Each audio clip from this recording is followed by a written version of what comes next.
Hello, this is Terry with Blade Outdoors and welcome to another video. And as you can see behind me, there's leaves on the trees, flowers are blooming, birds are singing, and it's about mid-spring here, and summer will be here before you know it, and so will these.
Well, I didn't mean to frighten you, but while you are summer camping, fishing, hiking, boating, working out in the yard, gardening, your chances of seeing a snake this time of year definitely increases. So while you're out doing these summer activities, just be aware of your location.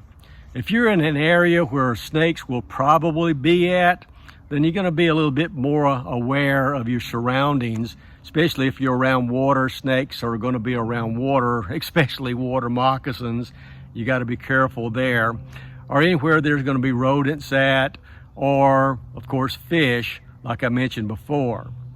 So one thing to do is kind of just avoid those areas if you can, and look a little bit closer where you're walking and what you're reaching for. Well, I grew out in the country in South Alabama, and as a kid, we were taught to always watch out for snakes. That was the first thing that, my mom and dad told me as we went outside, watch out for snakes. And I did have several close encounters with snakes then. And after a while, it became, like a muscle reflex whenever you were walking and you would see even a limb or a branch that had fallen off a tree that was crooked like a snake, you just automatically jump. And until this day, I still do that. And I've had recent encounters with snakes at odd times of year where you don't think that a snake will be at that time of the year, and they're also well camouflaged.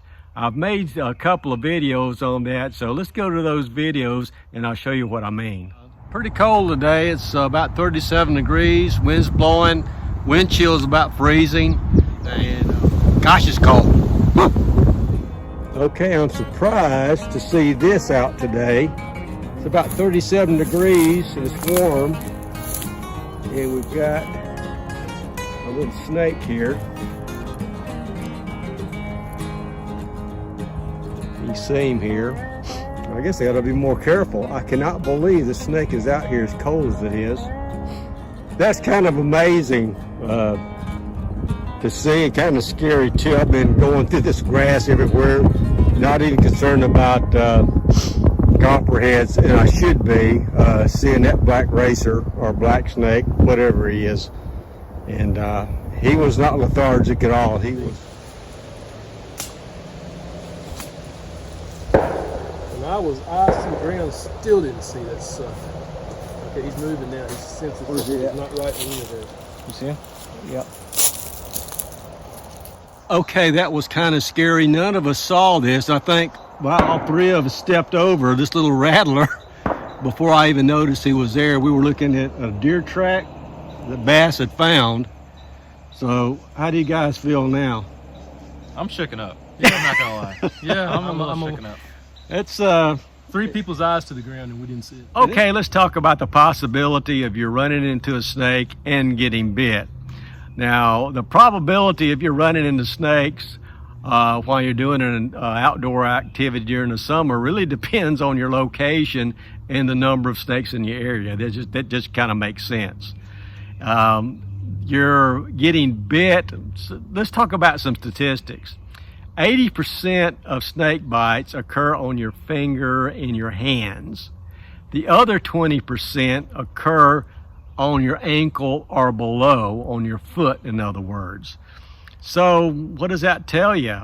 That usually people get bit by snakes when they're reaching for something or grabbing something and they're just not paying attention. So what can you do? You still want to go out and do those summer activities, and I say go for it. Just be aware that there's going to be a possibility or a higher probability of you encountering a snake. So some of the things and tips to do is that if there's an area that seems like my dad would call a snaky area, don't go in that area. If you can't see well on paths, just don't go into those areas. And if you have to, wear clothes that are snake proof, like boots, gloves, since I tell you that 80% happens on your hands and fingers. So do things like that. Another tip is to know your enemy. When I was in the military and we deployed to different areas of the country on the world, the first thing that they would do was give us a briefing on the local snakes, what type they are, how to identify them, how to avoid them, and what to do if you get bitten by one of those. So if you live in an area that has snakes and you're not familiar with the type of snakes, familiarize yourself with the snakes, know what they look like, and also know what to do if you get bitten by a snake. Now, we talked about, tips about avoiding where snakes are, but in reality, snakes can be anywhere. They can be in your yard, they can be in your garden, they can be on the road that you're walking around in your neighborhood. They don't have to necessarily be in places where you think snakes are. And that's one way that people encounter snakes in their homes, believe it or not. And it's not as uncommon as you think of snakes getting into your home. I've had 2 occasions where snakes have come into my home, or I should say, I brought them into my home by accident. The first time I was deployed in the military, and before we came home, we all had our duffel bags with our clothes and personal items that we threw out on the ground to be picked up by a truck and transported to base where we would get them and then go home. When I got home, I just threw my duffel bag in the bedroom, hit the shower because I hadn't showered in 2 weeks, and then I heard a blood-curdling scream from my wife hollering snake. So I jumped out of the shower, and sure enough, there was a copperhead in my bedroom that had crawled in my duffel bag and crawled out when I threw it in there. The second occurrence happened several years ago where I live now, because I left the garage doors open, and the snake crawled into my garage. He got into a box fan, don't know why, and then I picked up the box fan, took it into the house to be used, and later that night, or whenever we started using the fan, the snake crawled out of it, and we had another snake in the house at that time. Luckily, that one was not poisonous. So another tip is, if you got a garage and it's warm outside and you think snakes might be about, or you don't know if snakes are going to be around, minimize the times that you have your garage open, and I definitely wouldn't leave it open overnight.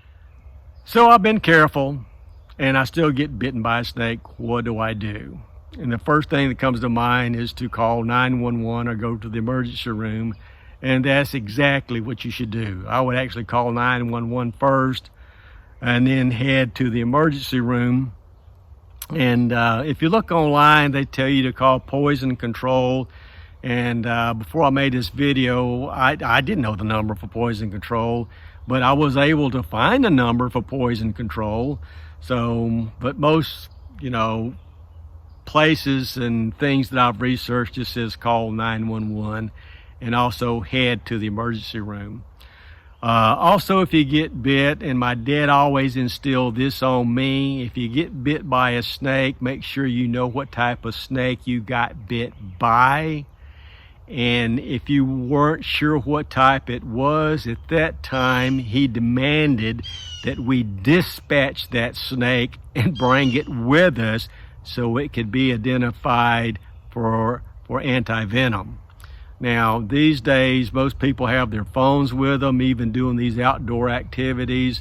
So if you get bitten, and I know you're going to be scared to death, but try as best you can to remember to take a picture of that snake. It will definitely help you in the long run for your recovery. Well, I hope I haven't frightened you into not doing these outdoor activities. Personally, I'm not really scared of snakes, but I do have a healthy respect for them, and that's why I'm more careful during the summer months doing outdoor activities. So I hope you learned something from this video. If nothing else, just be aware that snakes are out and about this time of the year, and be careful and have a plan on what to do if you encounter one. That being said, I'll just go ahead and close the video here. Please like, comment, share, and subscribe. Hit that notification button and share, and I will see you guys in the next video. Thanks.